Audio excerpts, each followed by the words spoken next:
Probably one of the few people who had the opportunity to sit on the Houston City Council when Metro was formed and sat on the Metro board when we decided it was 25%.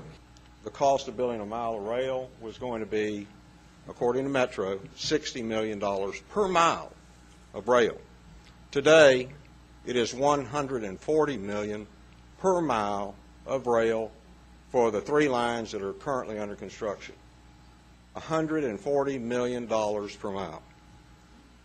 Okay, how many, you asked me, I supported this referendum because I support transit and rational spending. Vern Wuensche, and I support Mr. Misher 100%. All the studies I've seen are done over the last 20 or 30 years. Rail never is a cost-effective way of moving people from one point or the other. This has been the case throughout the country. In Dallas, I think they spend 4 times as much as San Antonio and get about half the ridership movement. It doesn't work in Austin. It has not worked here, per what we just heard.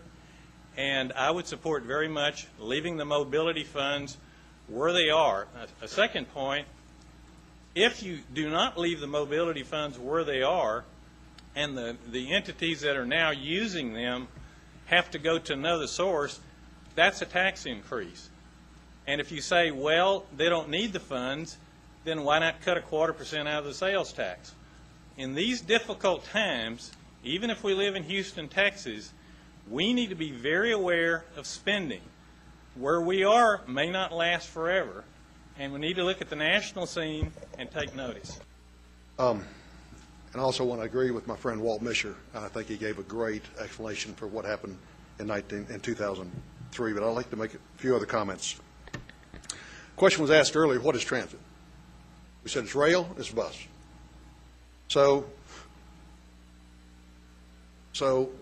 rail runs on tracks, and buses, and George, in your presentation, you had these things that you were going to do with the buses, shelters, et cetera, but buses run on roads.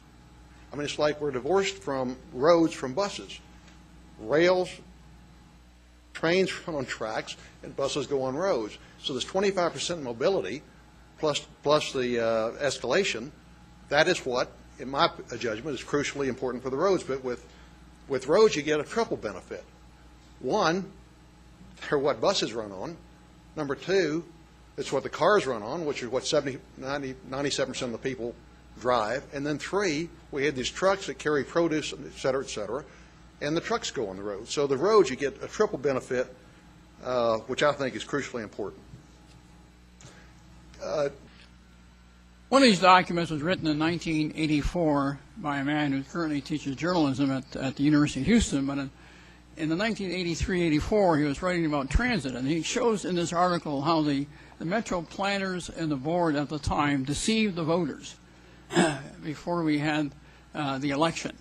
And the way they do that, and this practice has not left Metro, is you have to inflate the cost of the lower cost alternatives and diminish the real cost of the more expensive alternatives and inflate the projected benefits.